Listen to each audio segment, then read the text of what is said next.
Hey everybody, welcome to Higher Ed, Change Higher Ed. If I'm looking a little flustered, it's because my YouTube connection is not working right now and it's making me very sad. So I'm going to try to be focusing on that as we kind of go and figure this out as well. But in the meantime, I'm really excited that we have this panel going, and I'm sorry, I'm just kind of really sad that it's not working on the YouTube. We'll get it working. Okay. Oh, actually, okay. So we're all live right now. I don't think there's anybody watching. Hi. My YouTube link's not working. I'm going to try to exit out of this and then get back into it really quick. So it might kick everybody out, okay? I'm sorry. Let me figure this out. Oh no. Okay. No problem.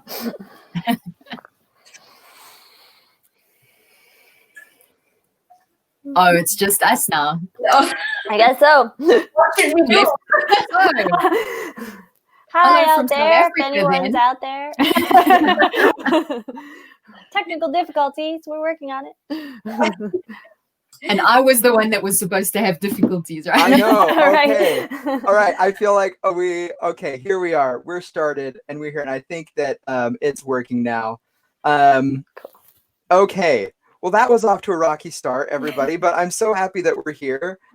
We have everybody that is on our panel. We have Reneé, Renu, Kristina, and Emily. We'll just kind of get going into it then, I guess, because of my little technical difficulties. We, as Reneé was mentioning, that we were anticipating some from her end, but luckily I think that it's just me, I guess. Okay, and there we go. There's that other button I was looking for. I'm sorry, I'm just super flustered and all that kind of stuff. Anyway, thank you everybody for coming and for joining us. We have such a cool panel today of such a wide variety of expertise, focusing specifically on what we can do to take the subject matter expertise that we have coming out of academia and entering the labor market in terms of industry, government, nonprofit. And I'm really excited to be able to rely on the expertise of all these wonderful, wonderful humans. And so we're going to go, I'll let them introduce themselves. I'll kind of jump off screen as we can or as I need to. For those who are watching, please take a moment and submit a question for the Q&A, and we'll go ahead and get started. Reneé, could you start us off, and then we'll just kind of go around the circle or square. Sure. Thank you, Eric. Thanks everyone for joining us. It's an honor to be on this panel with all of these other experts from various fields. My name is Reneé Minnaar. I have a PhD in tourism management in the field of econometrics and manpower forecasting. I have my own consultation business, which I do freelance, which is called Consult Reneé on LinkedIn and Facebook, so it's easy to remember. And I do academic solutions mainly for tourism and hospitality programs for private and public higher education institutions, mainly in South Africa. I have my first international program review that I'm doing next week, actually. And I do all sorts of academic kind of solutions, assessment, moderation, guest lectures like this one. I also do program reviews, accreditation, article reviews, anything academic related like that. My passion is education, hospitality, and tourism. So that's it from me, Eric. Awesome. Thank you. And Renu. Yeah. Hi, hello everyone, and it's wonderful to be on this panel, and thank you, Eric, for giving me an opportunity to share my story here. So by no means I'm an expert here. I began my journey in the industry last year after being in academia almost for 10 years. So I'm more here to share what I have learned so far during this journey. So currently I'm working as a freelance research lead with a consultancy firm. And actually I'm doing two projects right now, both are into healthcare. For another firm, I'm working as an innovation strategist. So before getting into research, I worked as an architect and I worked as an educator back in India. I mainly taught history of architecture and architectural design. So at Arizona State University, I did my master's in new product innovation, and after that did my PhD in design with focus on anthropological research methods. And so right now it's all about working in design innovation and making connection to anthropological research practices to solve the problems at hand. That's my story. And Kristina, and then Emily. All right, great. Well, welcome everyone. I'm Kristina Powers, and I'm the president for the Institute for Effectiveness in Higher Education. This is the consulting business that I started after doing a side hustle of consulting for about 17 years and expanded that into my full-time role. After figuring out that I really enjoyed helping colleges and universities in the areas of institutional research, accreditation, expanding their academic programs, being more efficient and effective with the resources that they have, and telling their story externally to accreditors, other external bodies. I expanded that and have been doing that for a number of years, and I'm excited to share some of my experiences as a number of folks are beginning to think about expanding and becoming a consultant themselves. Over to you, Emily. Thanks, Kristina. Hey, everybody. Happy to be here. Appreciate Eric putting this panel together to be here with all these experts. My name is Emily Crookston. I am the owner and decider of all things at the Pocket PhD. I'm a solopreneur, and I like to call myself the ghostwriter for rebels, renegades, and mavericks. So I'm a little bit different from the others on the panel, but I do content consulting in a way. So if I work with professionals and experts who want to have more ideas than time, basically, and they want to get those ideas out in a book form, in most cases, to their target market. So I help them translate their expertise for their target audience, and it's a really good job. I have a PhD in philosophy. Philosophy is really technical writing, if you know anything about it. So I find that really helps me translate big ideas and jargony kinds of stuff and turn it into something more digestible for people to read in a business book. So that's my background.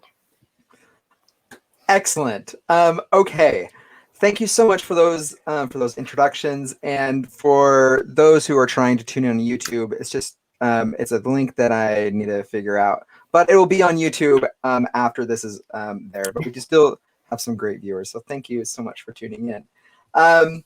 So here's the way that we'll kind of go forward, and just one of the things that, like, as we're entering this conversation, and especially for the audience, those who are watching and listening and now and in the future, that what I love about what is happening right now in this moment is that we have such a variety of people from all different backgrounds who have essentially kind of gone through the similar phase that there are so many people that are going through right now, facing this huge layoffs that are happening. We've seen in like earlier this month, and even last week with Rutgers, Rutgers University, they laid off almost all of their contingent writing faculty for the spring. Like there is a need for the things that we're doing right now.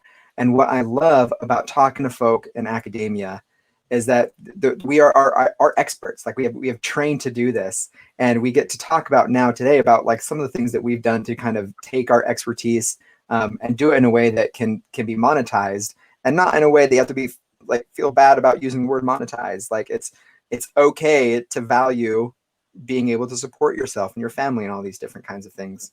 And so one of the things I feel like has been pretty successful in working with these panels is kind of sharing our story and a little bit about what you did as an academic, like where your research took you, and then how does that specifically connected to what you're doing now? Like what are some of those hard relationships or those transferable skills that you've been able to take from one place to the other? And feel free to expand and kind of share some details on that. How about this time we'll start with Kristina, and then we'll just kind of go around and I'll interject as we need. And here's the question to kind of keep us on track as well. So Kristina. Sure. So my PhD is in higher education policy. So I love colleges and universities. I love what happens there. I love the improvement process. I love how we can really take our knowledge and share that with others and help them grow as people as well. So for me, I thought I wanted to be a faculty member. And as I got into data analysis and understanding where I could pull some levers, where I could move the ship with colleges and universities, that turns out that it was in the area of institutional research. But I still never lost my passion for teaching. So I've taught for the last, for about 15 years. I also have continued to publish, and that includes articles. I've just finished up my 4th book this past year, and then also presenting at conferences. And so as an undergraduate, I actually triple majored because I thought, well, I don't know what I want to be, but one of those has to be right. Turns out none of them were really kinda. But rather it ended up that they all were actually related.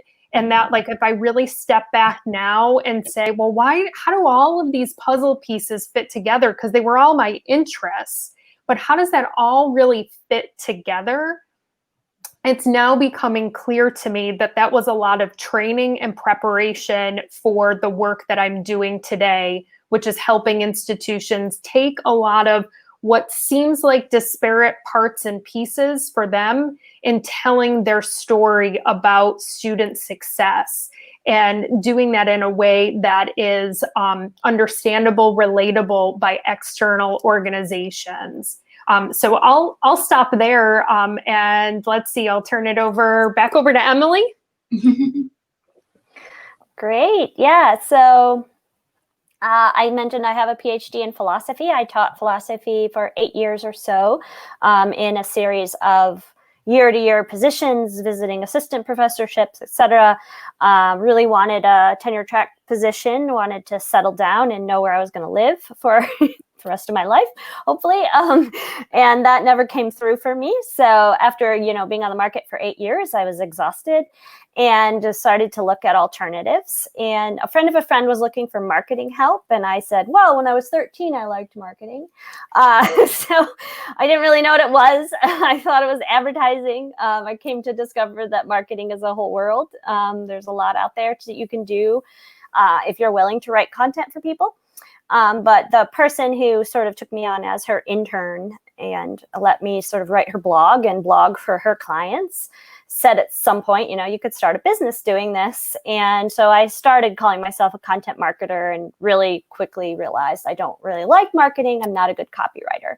But I can write long form content because I know how to research, which is where my connection to the PhD comes in. I think especially folks in humanities with a humanities PhD don't always think about how their skills can translate to industry because it's not clear what the industry is.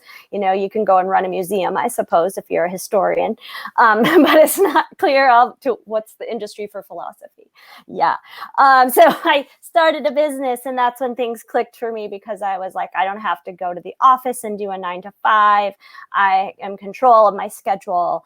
And I can go out and find the clients that I need. So I really love getting into the sausage with a writer and figuring out what they're trying to say and helping them say it, doing some researching and writing. And, the longevity of being able to write a dissertation means I can write a book, and writing business stuff is way easier than writing philosophy stuff.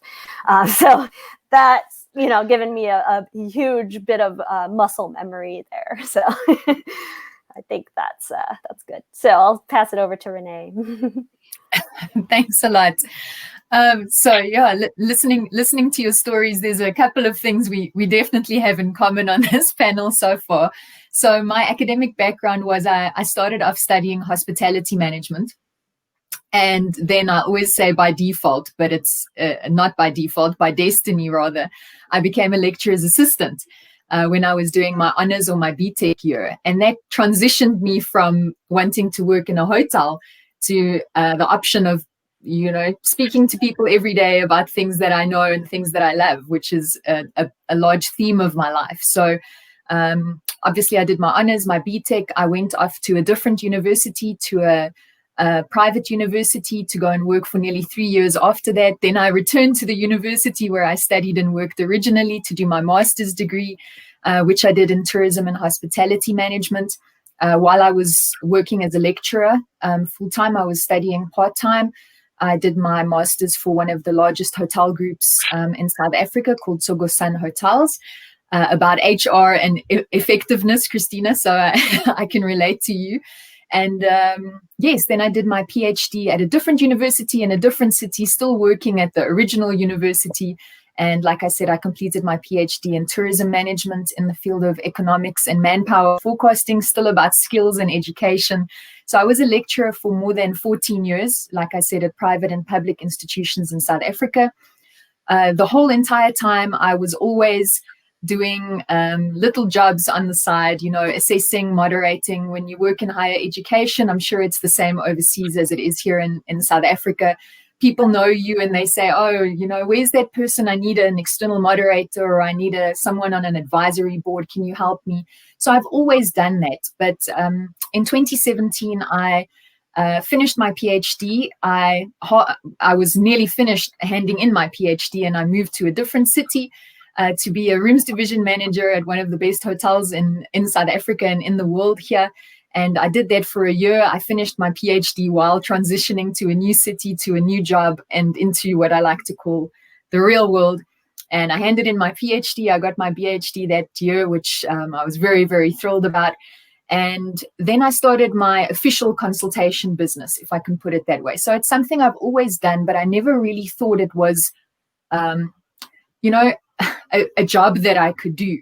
So for me, the transition that came was difficult. It was a difficult personal journey that I went on.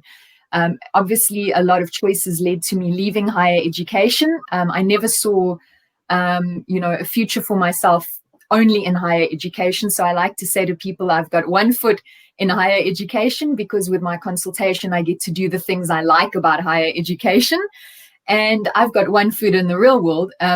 My full-time job, which has been affected by COVID, like so many other people, I'm sure lots of people on this call, is I'm a corporate trainer. So my 14 years of lecturing definitely paid off in the tourism industry. So like I said, the three things I'm passionate about is education, tourism, and hospitality. And I would be honest with you and say to you, the skills I use in my consultation business are things that I learned while I was a lecturer, right?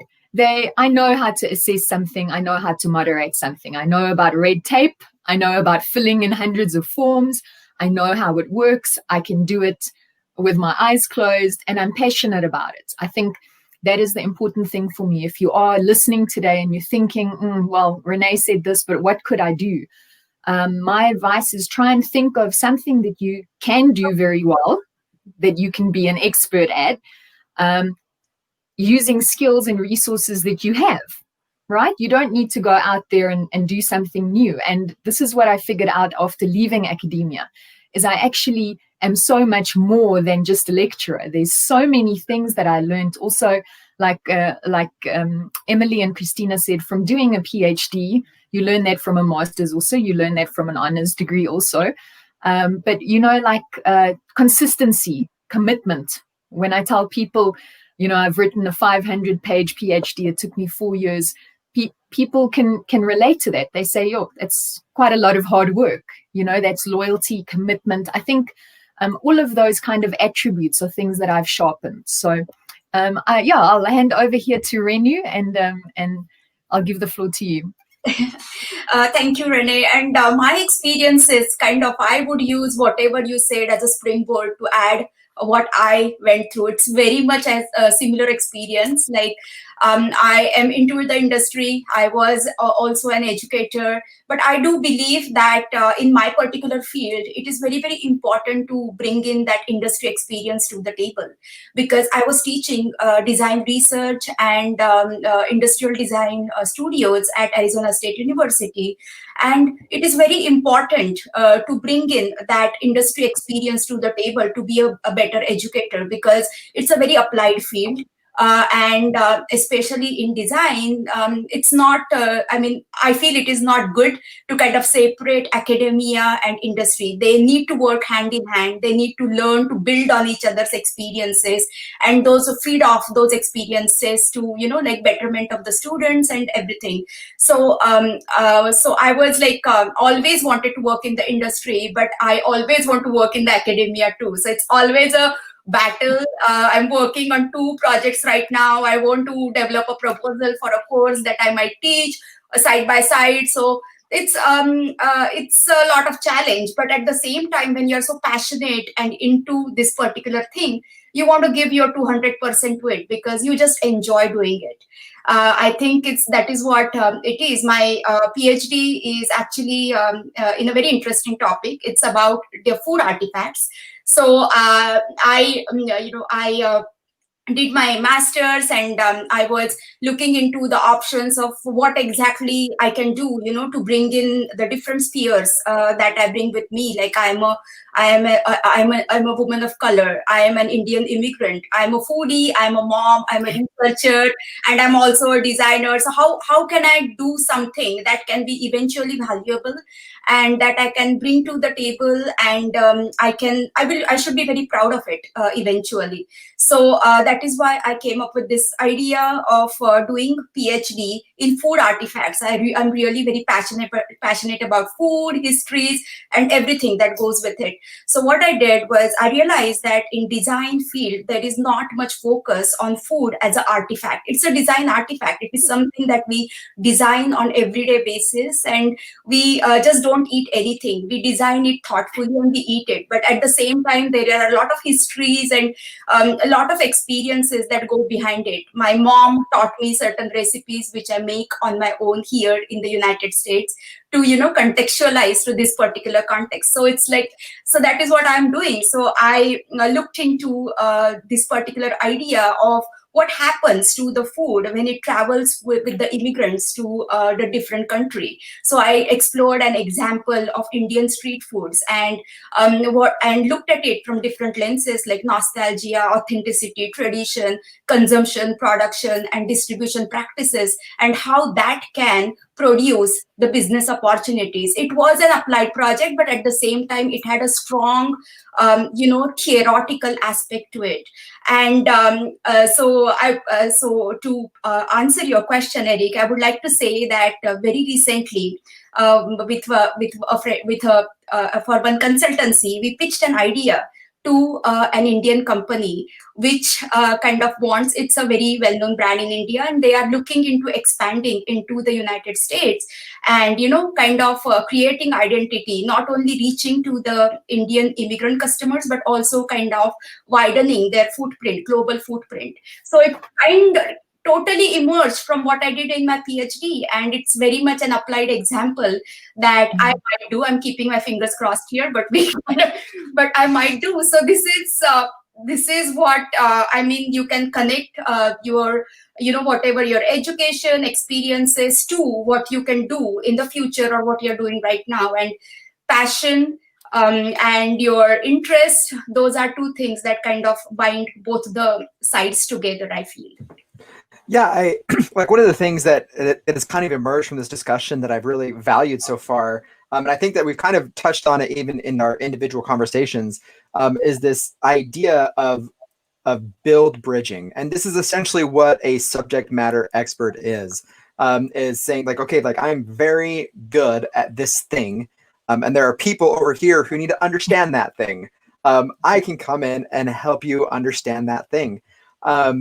I think what's really important as we do that, especially for academics entering these different fields, is kind of, and this is something that I have had to do, of taking like a dose of humility and saying, Okay, like just because I have PhD attached to my name does not mean that I am immediately qualified for this position. I have to translate that value, and I think that that's one of the observations that I've kind of noticed, and I'd be interested in the panel's thought on this as it relates to kind of this next question that we have coming up about like what is valued in industry, large picture industry, versus what's valued in academia.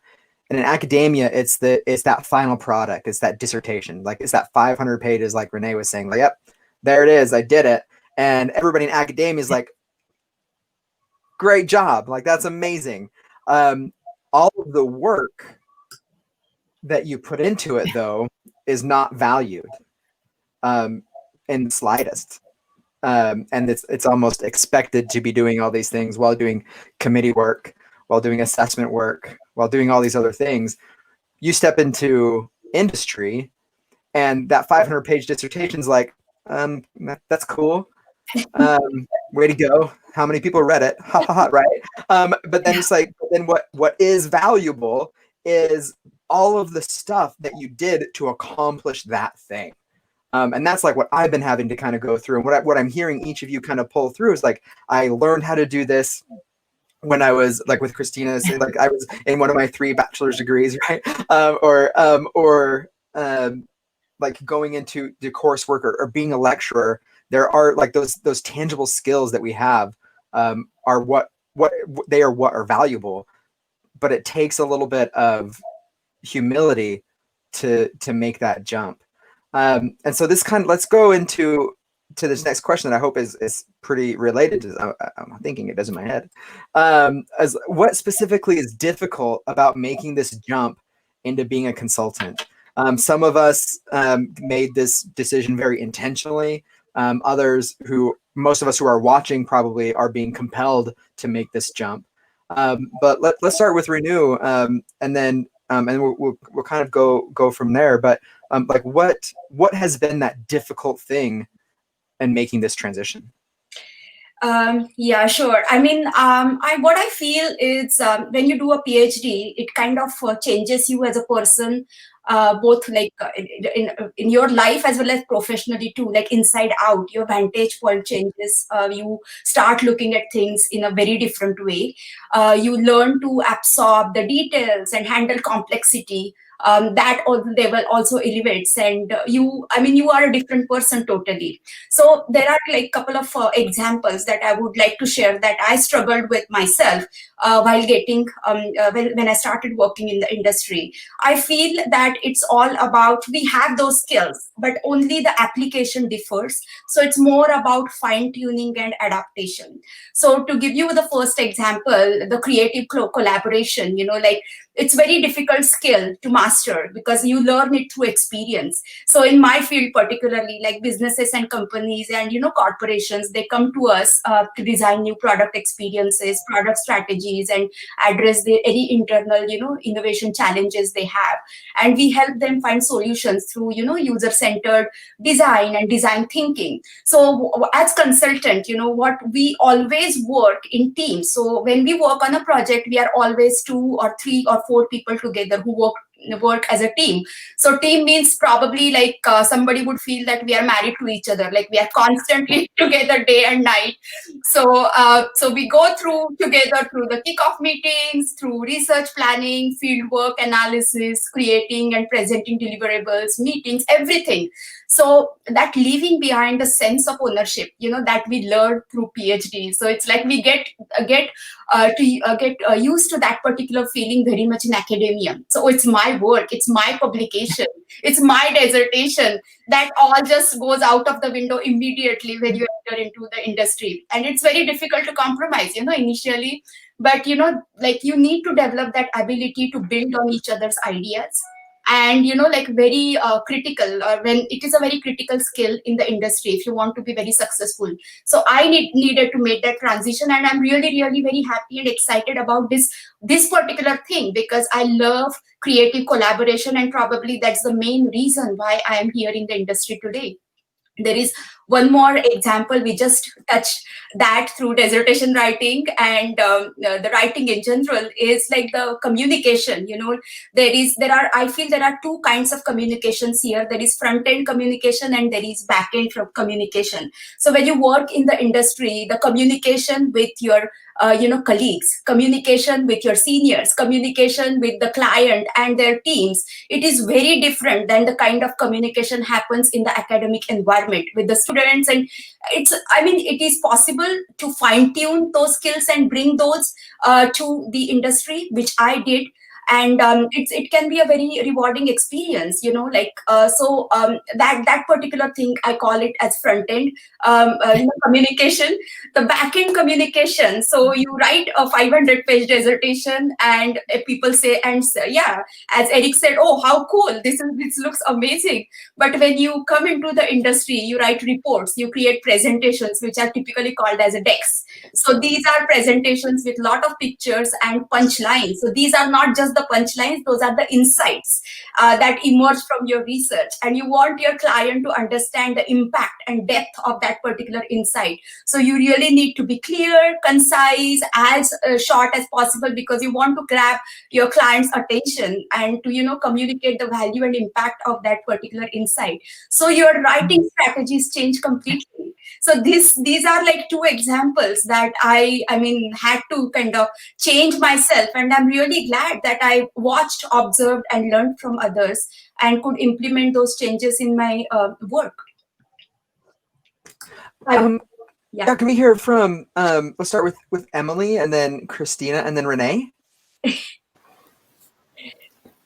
Sure. I think jumping off of what Renu was just talking about, one of the most difficult things for me was giving up that identity of being an academic.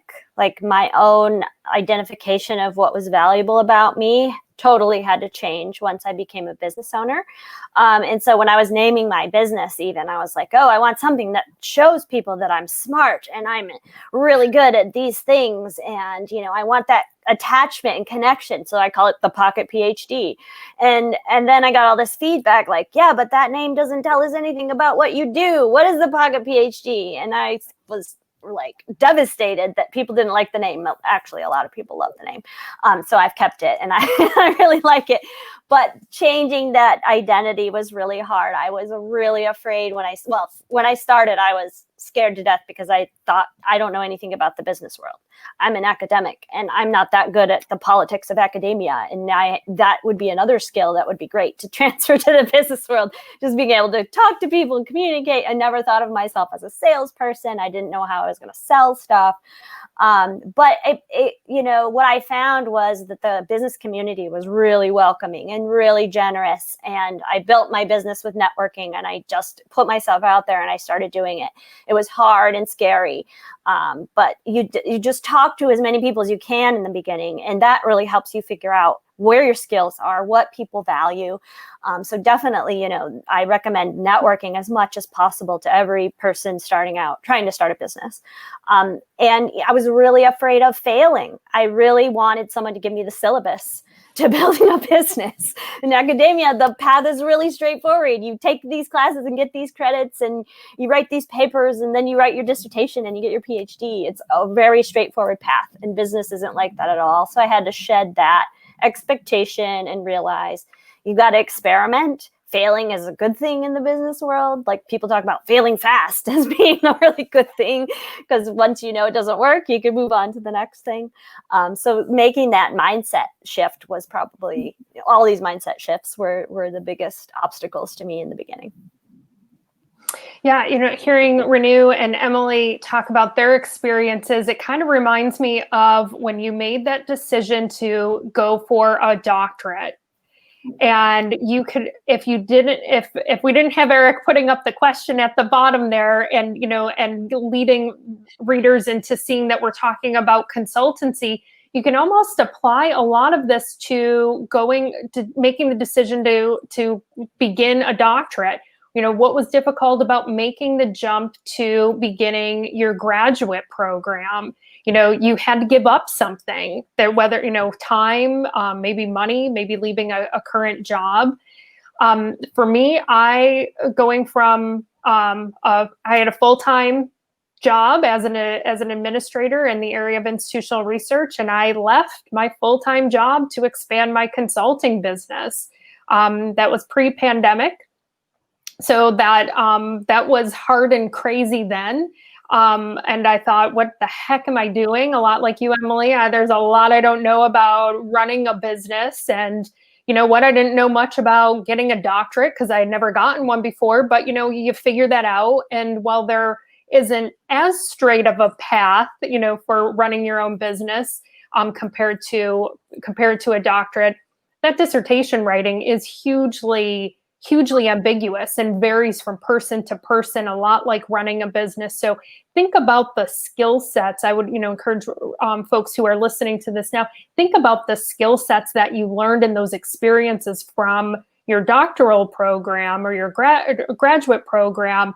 And those same skill sets of figuring things out. Emily, again, you mentioned networking. You know, you asked people who were a year or two ahead of you. So how'd you pass prelims? What did you do? Did you lock yourself in your bedroom for 3 weeks, or did you study, you know, once a week? And, you know, did you form a study group?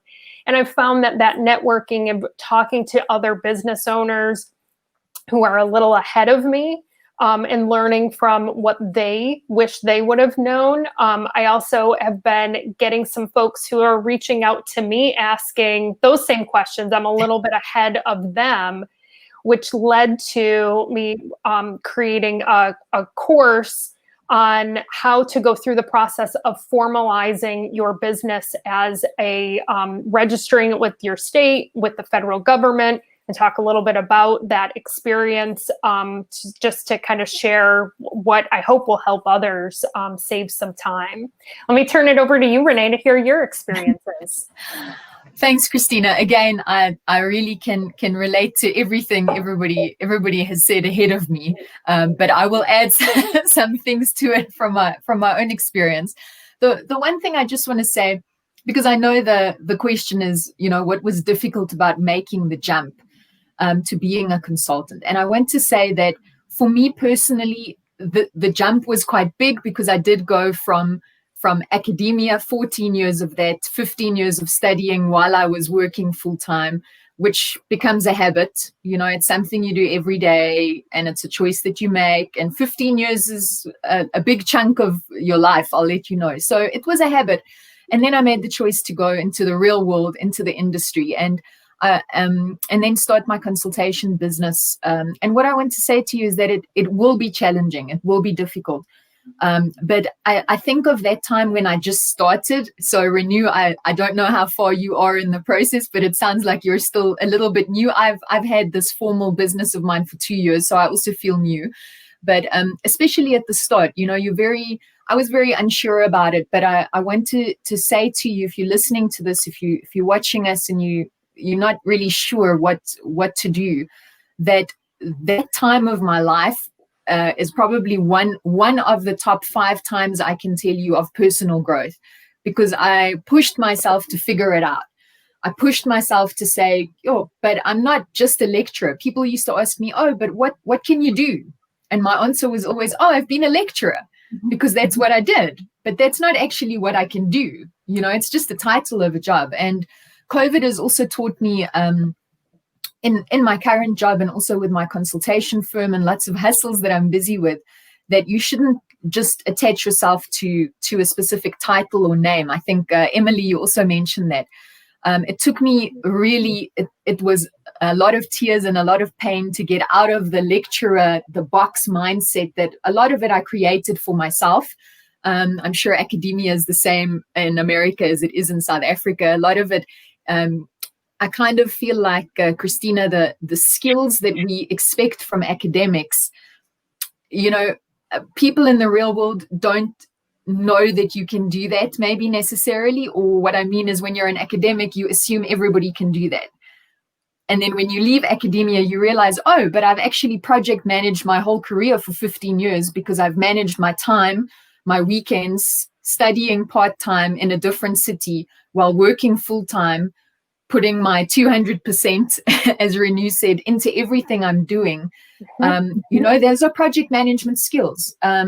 You know, there's so many things I could say about that, but like about excellence and perfection, like I said earlier, the attributes are more important for me, like the commitment and the reliability and, you know, just the consistency of that kind of habit. And then the other thing I just want to mention quickly, and this is advice that my mentor at the hotel where I worked, the MD, he used to say to me all the time, you've transitioned yourself from one thing that you've spent half your life doing to a different thing that you've never done before.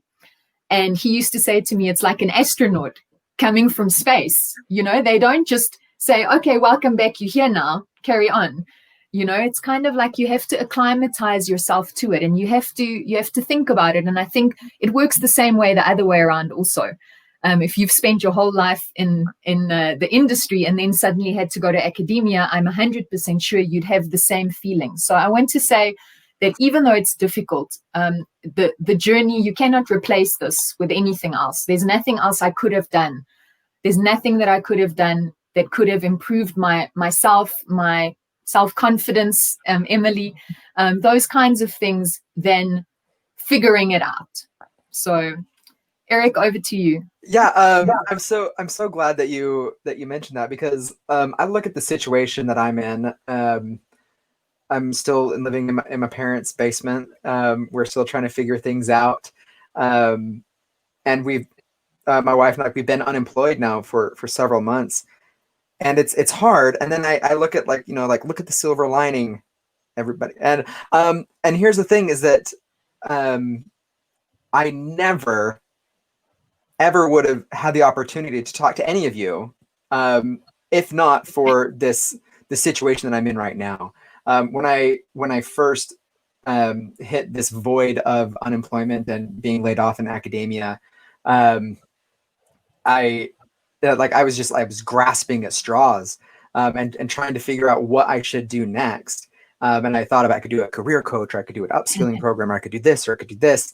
And it wasn't through until, like, I had some great conversations. I've been the benefactor of like talking with Kristina, for example, like, all right, you're a few steps ahead of me. Like, what can I be doing next? Or like, how should I be positioning myself? And it has been so incredibly enriching. The people who are in my life now, I feel like I don't know.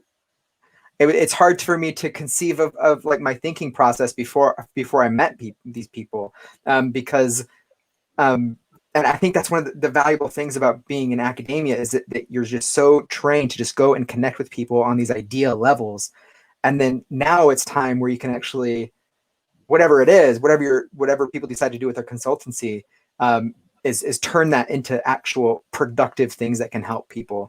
And at least that's my been, like, what can I do to help people? But one of the things that has been hard throughout this whole thing for me is this idea of losing my academic identity. I think that every one of us even use that phrase of like who I was as an academic. And so we're going to come to our next question here. Let's start with Emily. I can't remember where I'm going with who I'm starting with. We'll start with Emily, and then Reneé, and then Kristina, and then Renu. Look at me planning in advance. About this of how do you still embrace what you consider, like, what are your core parts of your academic identity, and how can you still, like, I still get to do this. Like, this is the thing that I love. Yeah, that's a great question. So I really miss teaching. I miss being in the classroom. But what I've realized is I can teach in a different form all the time. I'm teaching all the time. I get on a call with a new prospect or client, which I have to do right after this. And, I'm immediately educating them about my services and educating them about, they're asking me questions about how to write a book and how to publish a book and all of that. I'm teaching, in these different forms. A lot of my time is spent in that zone. In my head, it's the same zone of me in the classroom. Also, when I give a talk, when I do a panel like this is what I would do in academia. I would talk about my work and talk about my papers. So I sort of would say that that's one piece of my academic identity that I realized I didn't have to let go of. I don't get, the other part is like not being the smartest person in the room. I mean, one reason I went into philosophy is because I thought, oh, the smartest people are philosophers, and oh, I'm going to be one of the smart people. And it's a total genius culture. And that was hard. Being in that culture was really hard. And I guess I would say that that's one part of my academic identity I'm kind of glad that I've shed, because it really isn't me. Like I'm not a genius, and it's okay. I like to admit mistakes. I like to be vulnerable. I mean, my content, if you follow me on LinkedIn or whatever, you look at my website, it's really fresh and vulnerable, and I'm just me. And the thing that I love about being a business owner and being a consultant is that I get to be me, and I get to work with the people I want to work with. And in a sense, that's even better than what it was like to be a professor, because I didn't get to choose my students, and I didn't get to fire them. And, now I can fire clients. Literally, if a client is pissing me off, like, or it was asking me to do work I don't want to do, I just say no, or, let them go, and it's okay. And, you get comfortable with that. You get more comfortable with yourself. And so I think in some ways, I would say owning a business has allowed me to find my identity, and to keep, like someone said, keeping the pieces of your academic life that you love. I think Reneé said that, right? Holding on to the pieces that make sense. And what I loved about teaching was I get to introduce philosophy to students who've never heard of it before, just like I was, sitting there in a freshman class. And now I get to introduce people to ghostwriting, and I get to introduce them to, the publishing world. So that part I've held on to and kept. So I'll turn it over to you, Reneé. Thanks a lot, Emily. Yes, no, I totally agree with you. And I think what I was saying earlier on, really, like, it's the truth for me, is I've got one foot in each thing that I love, right? I've got one foot in academia. I get to work with different colleges and different universities. I get to see what they're doing. I get to give them advice. I get to speak to students. I think the thing about academic identity, like Eric calls it here, for me is, I think leaving academia helped me find my own identity, which is not necessarily, it has some of the stereotypes of academia. For instance, I can tell you a theme of my life is I'm an only child. I've always been a teacher. I've always showed people things. When I was a kid and someone came to my house, I'd say, hey, look at this toy that I got. Let me show you how it works. Right. And now I do that for a living. Right. I train people in complicated systems, and I try and make it easy for them. So I think it's more of, your own identity. Like I said, my identity was, for half of my life, was attached to that title, was I work at a university. I am a lecturer. When someone asked me, who are you? What do you do? I never had another answer for them. I didn't really know what it was that I was doing. I was just doing that one thing. So that's kind of the one thing I would say. And the other thing I would say is that I think when you go out on your own, which is what all of us on this panel have done, your identity becomes more important. That's why figuring it out is so essential. What I mean by that is I'm my own brand now. I am my own reputation, a little bit more than I was when I was part of a university community. People knew me. They knew my reputation. They knew what I did. But now I'm on my own. Renu, I don't work with a team of people when I consult. It's just me. Most of the jobs that I've gotten is because of word of mouth. It's someone who said, I don't know, I can't help you, but I know Reneé, and if she doesn't know, she's going to help you find someone else to help you. So I think for reputation and identity, they kind of go together for me. People know I'm consistent, I'm reliable, I give extra advice. I don't just assess scripts. I think anybody can assess a script. I always give advice. I say, I would have done it this way, or did you look at this, or did you train your students in this, or can I give a guest lecture? Can I give you some advice? So I think it's important to kind of, again, pull your passion into that identity. And just the last comment I just want to make quickly is that it's always been for me about purpose and value. So like someone will say to me, Reneé, why are you doing a call on a webinar for an hour? You could be making money right now. for me, it's about adding value to somebody else and about me finding my purpose in that. Like I think, Emily, you said, like exposing people to philosophy. Like most people don't know that you can get a PhD in tourism management. So it opens up a little window for me to say, oh, yes, it's not about how smart I am or how clever I am or any of that. It's just about saying, look, you could do this and this is what happened and this is what I learned and this is who I became. So I think, Kristina, are you next? Yep, I can go. I'd encourage folks to multi-purpose. So if you love to write, then write and consult on areas that you are going to consult on. So, for example, I've got a couple of books, and those are some of the areas that I consult on. I also enjoy collaboration and networking with people, and so those books are edited books in which I invite colleagues to write chapters on topics that they're expert in. I end up learning a ton about a topic that I would have never been able to cover in the way that they covered it.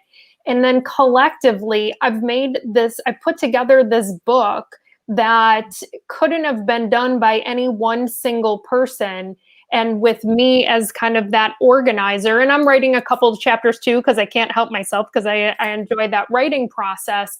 But I'm marrying a lot of those things that I enjoy doing already into my business. And so then I'm taking that expertise, and those are some of my consulting areas. And that's kind of a form of teaching, working with other people, teaching them.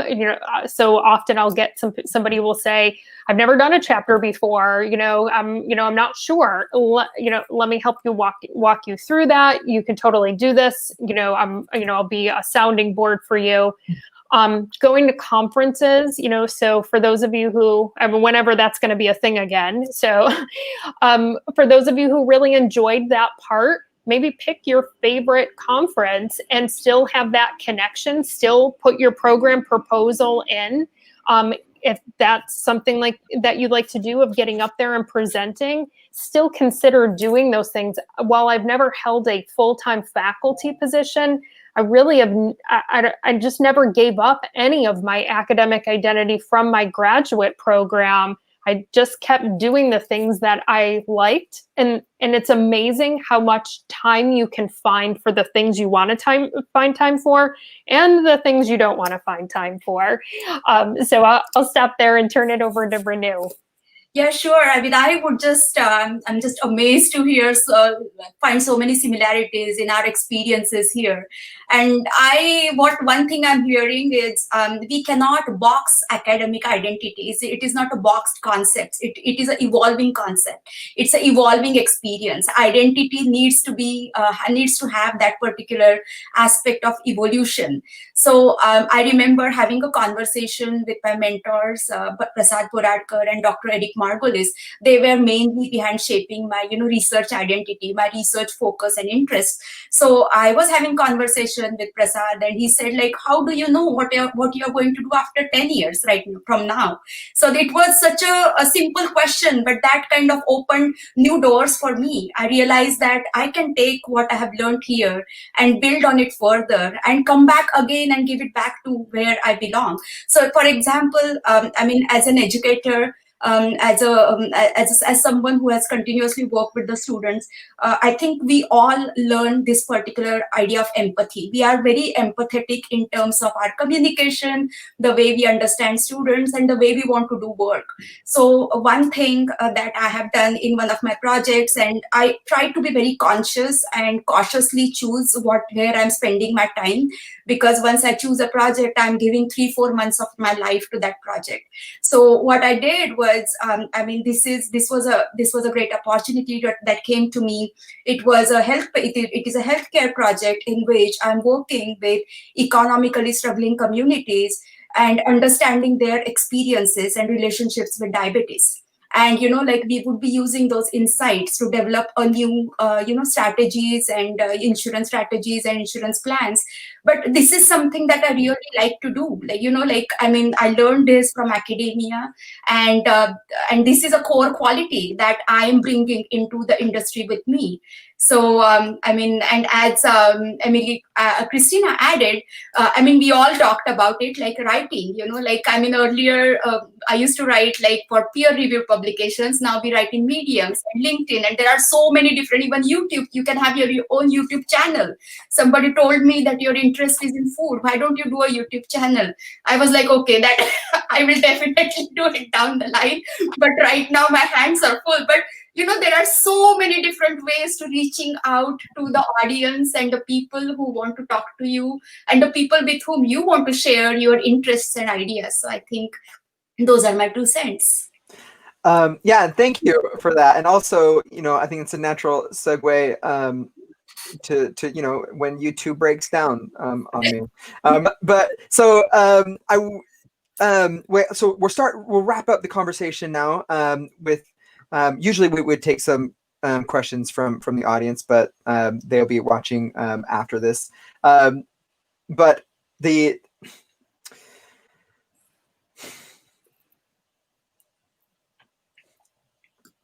I really value this experience. I really value being able to come together and to not only talk about some of the things that we can do, like actionable steps that we can do to start our own business or to leave academia or whatever we decide to do. But one of the things that I think is the most important thing about what is happening is the importance of making connections. And this is something that I kind of like talk about when I'm usually talking to folk, is that importance of coming together. And I think that I think almost all of us have said, oh, wow, like I'm surprised at how similar our experiences are. And I think that that's something that we should cherish and really find solidarity in, especially if you're facing layoffs right now. Know that you're not alone. So as we begin closing out, let's end with if there's one thing that someone can do to go like make that step, like, all right, this is like you've made the decision, now go and do this thing. What are some actionable steps that people can take to start those businesses? And we'll go around the square, and then we'll call it an event, and I'll kind of close this out. So let's start with Reneé, and then Renu, and then Emily, and then Kristina. If we just go around the square, and then again, thank you so much for offering us your insights. Thank you. Thanks, Eric. So I have 2 short things to say. I'll try and mention things that I don't think someone else will say. The first thing I want to say is be brave. Right? Fortune favors the brave and the courageous. Not everybody is a consultant, and there's a reason for that. Okay. So you have to be brave. You have to put yourself out there. If you keep applying for jobs and nothing comes up, you can't give up, right? Try and see what skills you have, what resources you have, and you'll be surprised, like I was, that someone will pay you to do something that you can do quite easily, something that you really are an expert at and that nobody else can do. Like I always say, I'm a unicorn, right? I have a PhD in tourism and econometrics, but I also have industry experience, but I've also taught people, that makes me unique to many other people. So try and find that thing. And the other thing I want to say, which has happened today also, thanks to Eric, is align yourself with people and companies and organizations and projects that you want to be part of. So remember, I was talking about your reputation. So you don't have to say yes to everything. I'm a firm believer in say yes to every opportunity. But if the company doesn't align with your own values or your own purpose, feel free to say no. Like Emily said, you don't have to give an explanation. You can just say, sorry, I'm not interested in this at the moment. But I think it's important for yourself, for your heart, for your CV, to align yourself with people and companies that share your own values. So that's it from me. Renu? So I mean, you all are adding very valuable points here. That one point I would like to mention that I feel creating legacy is a very actionable step. like when you are looking into, getting into the industry, think about the legacy. What do you want to create? So I have a small story here. My grandmother, she lived in India, and when she married my grandfather at the age of 17, she was a high school graduate. But she was very passionate about learning, and she went on to earn 4 master's degrees and started her first position as a professor at the age of 50. So, and my mother, who is a doctor, she has also continued that particular path of creating a niche, and like creating an idea and building a business out of it, and creating her identity. So I do get inspired from them. I do think that what kind of legacy do I want to move forward and pass it on to my next generations. So when you are struggling, like Reneé gave a very applied insights and applied ideas about how you can do it on philosophical level or on conceptual level. Think about legacy. Like, what do you want to leave behind? How do you want to contribute? And based on that, look for opportunities, connect with people, and talk to lot of people. So that really helps. Is it Kristina? Oh, I'm next. Okay. So I would say, hopefully everybody has at least a couple of honest friends and colleagues. Find those 2 to 3 honest friends, connect with them. Going back to what Eric said, connect with them and ask them, what do you think I'm good at? Even if they're not even in your field, that doesn't matter. What do they view as some of your special talents and expertise? Because it might surprise you of the things that they end up coming to you for help. And how can you then take that talent and expertise and connect it to some of your passions? All right, Emily, close us out. Okay, great feedback. I think everybody made great comments, and I would echo and second all of those. But what I would say to start, I'm a big fan of expressive writing.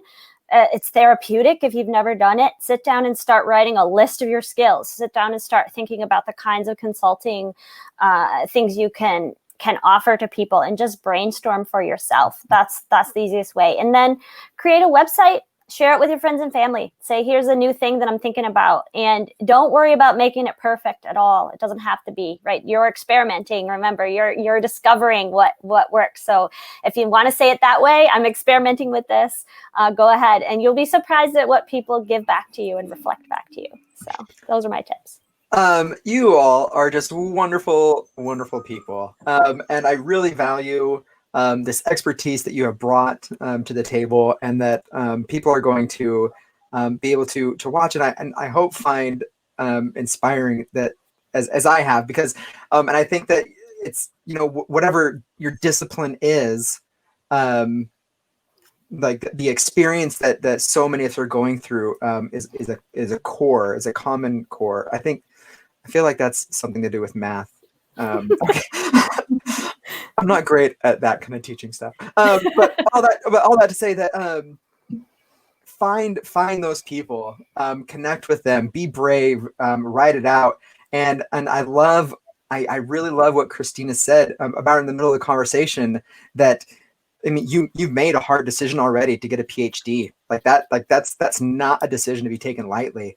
And just kind of go back and recognize, as Reneé said, that to be brave and to be confident and moving forward. Thank you so much, all of you, for being here. And sorry that I was all super flustered about stuff that's going to get there on the internet. It'll be there for everybody. And thank you so much. I'll let you all wave, and I'll kind of close this out. But thank you. I appreciate it. Nice meeting you. Thank you very much, everybody. Bye. Okay, I'm getting really good at clicking stuff. I say that every time, and I feel like it's just what I do. First, again, I apologize for my technical difficulties. I was playing with some YouTube settings and forgot to change that here. And so thank you for your patience. And I feel like that's something that I want to kind of just end on with talking with so many of the amazing people that I've been talking with. including Reneé and Renu and Kristina and Emily, of just like, thank you for patience, and understand that that's what it's going to take, is patience. It's going to, like, yeah, Reneé said, like, it's going to take a lot of time. It's going to take a lot of tears. It has for me.